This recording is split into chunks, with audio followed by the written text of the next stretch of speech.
How good the revival is. No, that wasn't. Shut up. Let's not start it again. It was an entire episode on how great they are. In my opinion, I do. I think they're very underrated, and that we actually recorded that before they became the tag team champions. But the episode was more about the build to a match, like the rivalry build, the promotion build, as opposed to the culmination. Yeah. One of us prefers the build. I'm not mentioning names or pointing in any direction. One of us prefers the culmination. Yeah, they will see it right there. So one of us prefers the build. One of us prefers the culmination, the final point. And in indie wrestling, there isn't really a chance for much of a build. It's like, this is the card. This is who you're fighting. You really only have the culmination. You only have that match to kind of tear the house down. Yeah. So when you only have that moment, that one match for that one particular storyline or that one title fight, is there that extra notch you go into, like that extra set of adrenaline that kicks in, where you're like, okay, I got to take this one to the next level? Because there was no build. There was no promos back and forth. It was just, boom, here's the match, go. I'll say this. If the match feels big to me, then I'll approach it big. Like whether there's like a large build up or not to it. If I feel like that audience is expecting a big fight feel and they're ready for it, then yeah, I really do kind of go into a different mode. And people like you'll kind of see me like kind of pacing back and forth in the back and like hitting myself and like talking to myself and psyching myself up. If it's like a really big like if I'm about to do some really crazy shit, then I'll really psych myself up. But on the other hand, if it's more of a light feel, if it's like kind of a family vibe and everyone's just there to have fun and kick back and laugh, I'll take it seriously, but I definitely approach it with a little bit more of a light tone sometimes. Right. And is there sometimes when you go to a venue and you're not sure, maybe it's your first time at that venue or first time wrestling with that promotion, where you're not sure what the crowd's like or what the atmosphere's like, and you walk out, you start the match, and as the match goes, the crowd's really into it. You start hearing the chants, you start hearing the, those heckle fans that'll just be like, those guys talking smack, and then do you find yourself as that atmosphere kind of comes into you that maybe you started the match at a light tone, then when the atmosphere starts coming in and people start getting really into the match, do you find that adrenaline keeps pumping even harder to kind of make that match? The first half might have been light, but now the second half you're like, all right, these guys are really into it, they want to see something cool, let's kick it up a notch.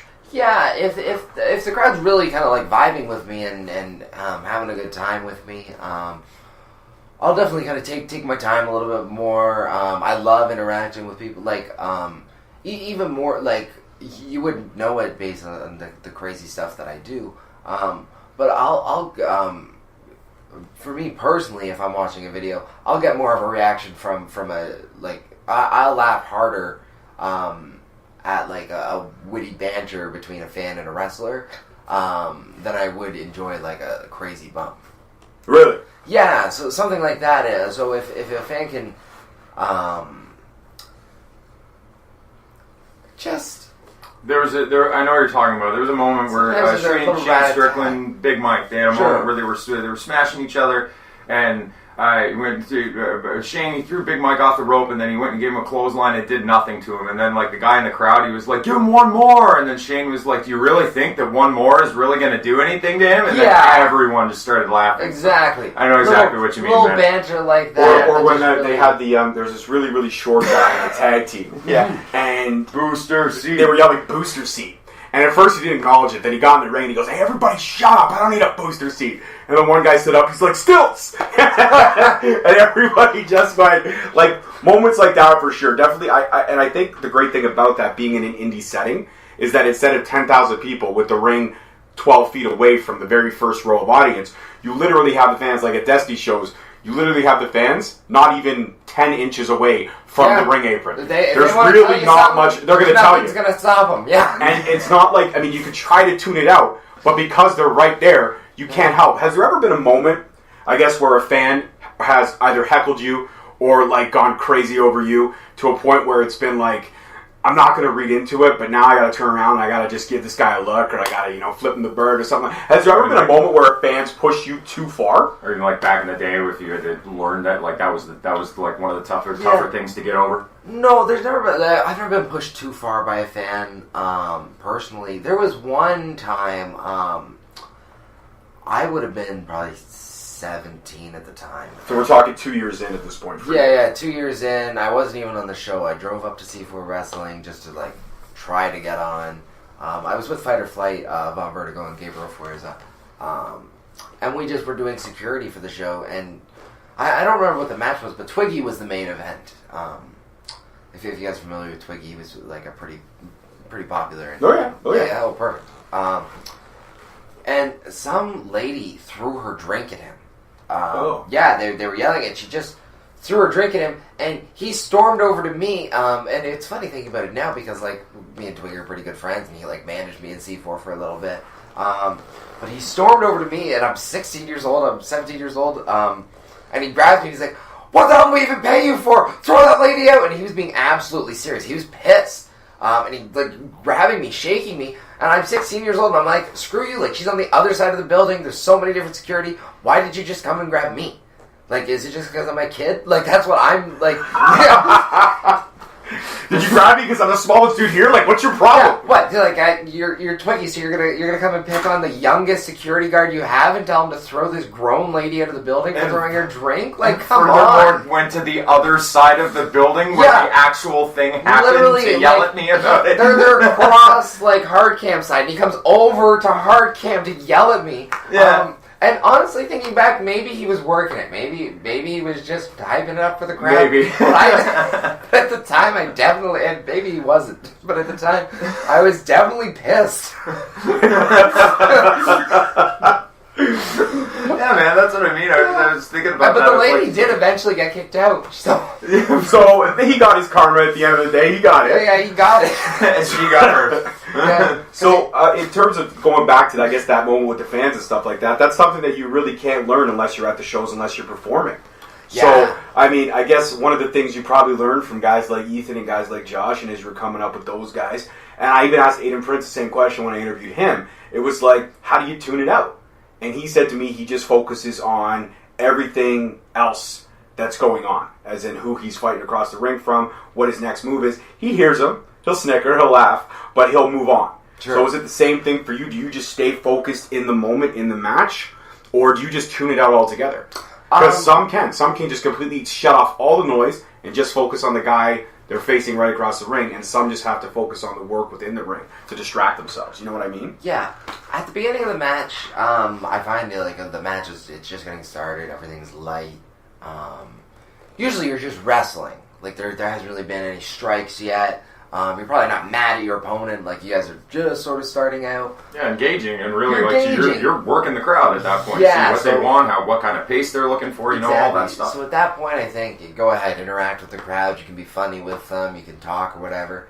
But if John Cena's just run his hot comeback, he did his big thing. He's hitting his 5-knuckle shuffle, and he stops to like make a joke with the guy in the first row. It kind of it ruins like you're at the end of the match. Like it's killing the story. Yeah, big moves have happened at this point. It's not time to joke. Yeah, there's time to joke, and then there's time not to. Yeah, you stop the story to the heroes coming back to go and talk to a fan. Yeah, that's not how you're supposed to. Some matches are like that. Like there's comedy wrestling. Go ahead and talk to the fans. Exactly. Go nuts. But no, like if you're having like a serious match and you're like into the your false finish sequences and things like that, you don't want to be joking. Yeah. Yeah. You want to keep to the story. Exactly. So how do you find yourself keeping to the story sometimes? Because the noise from the crowd's got to get through sometimes. Sometimes the heckling's got to get through. What does Kobe Durst do to stay focused? Sometimes I would say I kind of go into a little bit of like a trance. I would say if you ever see like the pictures of me like when I'm wrestling, like I usually have this crazy look on my face or whatever. So I honestly don't even see them, and because I don't have my glasses on, I really like it does it like I can hear them, but I really can't see that great. So sometimes if you can't put a face to the voice, you can just tune out all that noise. Yeah, and honestly, if like big moves are happening, ideally everybody's up and making noise. So one person screaming something isn't going to really affect you that much. But sometimes like Bernadette can be like really, like if you've ever been to like a Smash show, Haven't had a chance to go to yet. No, there's some fans that can be pretty loud. Yeah. Well, even at the Destiny shows, there's some fans that, like, I had this one guy sitting behind me at the pay-per-view, at the Ritual pay-per-view, your whole match facing OVE. Your guys' whole match, everything you and Aiden did, whatever you did, he would be like, go over there, Styles. Aiden Brent Styles. And I had to look over behind me. I'd be like, all right, dude, I get it. Everything's Styles. But can we just tone it down so I can enjoy the match? He was just yelling out Styles behind everything. He'd be like AJ Styles. Yeah. He'd be like George the Iceman Styles. And it's just and at one point, even his friend turned to him. Friend's like, dude, a lot of people don't like it. Please stop. His own friend had to tell him to stop. Has that ever been a conversation in the locker room amongst the guys, like that kind of, or yourself, like that kind of thought process of like, okay, man, there's a point of, I get it, you want to do your chant, you want to do like my chant's better than yours, clap, clap, clap, clap, clap, and like all that, but like then there's a point where, okay, now you're taking away from is that actually a thing amongst the wrestlers where it kind of feels like, okay, you guys are really genuinely kind of taking away from the match right now, I get it, you're chanting a little bit, let's keep it to as minimal as we can to like give it to actually like to the people that are actually in the ring trying. Or do the wrestlers as you're going out there and everyone takes their turn? Do the wrestlers go? Next guy coming up the ring is like, hey, watch out for the third dude in the third row. Yeah, he's the real heckler of the night. Like, and obviously you give each other that little heads up because I'm not looking here at all to like, okay, I want you to sit here and bash fans in any way because that's not the case. Sure. It's really just a genuine question. I was just always curious about that. Sometimes, like especially if you're the main event, you've probably been watching the show and you've probably seen these guys kind of going, and you see that they start getting carried away. Yeah. They just have too many drinks and they're just having fun. Like they're not right on. They're not trying to ruin the show.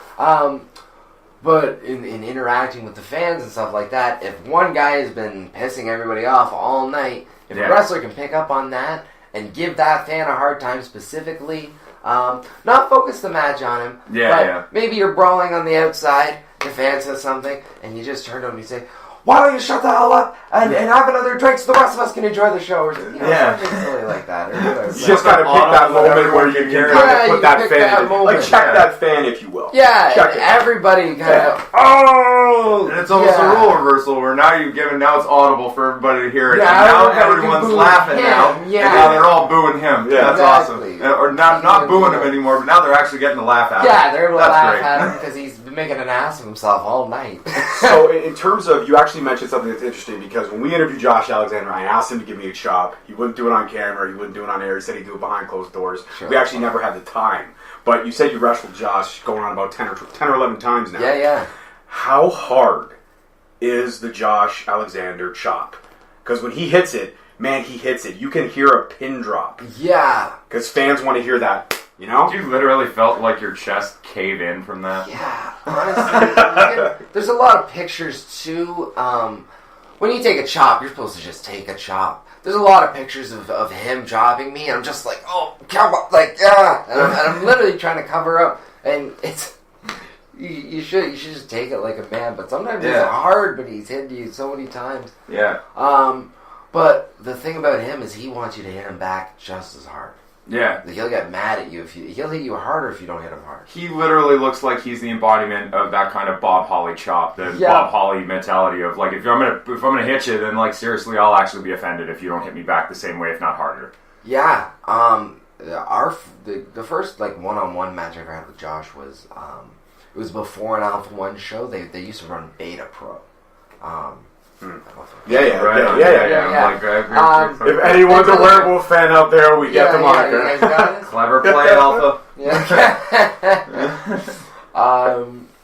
And so they only ran 2 Beta Pro shows. And on the first one, I wrestled Josh. And honestly, it might even be on YouTube. But you'll see him just beat the shit out of me. I couldn't fight back. It wasn't that I couldn't. I didn't really know how. I never, like, been in a match with somebody who was just so good and who like, you know, like, fought back.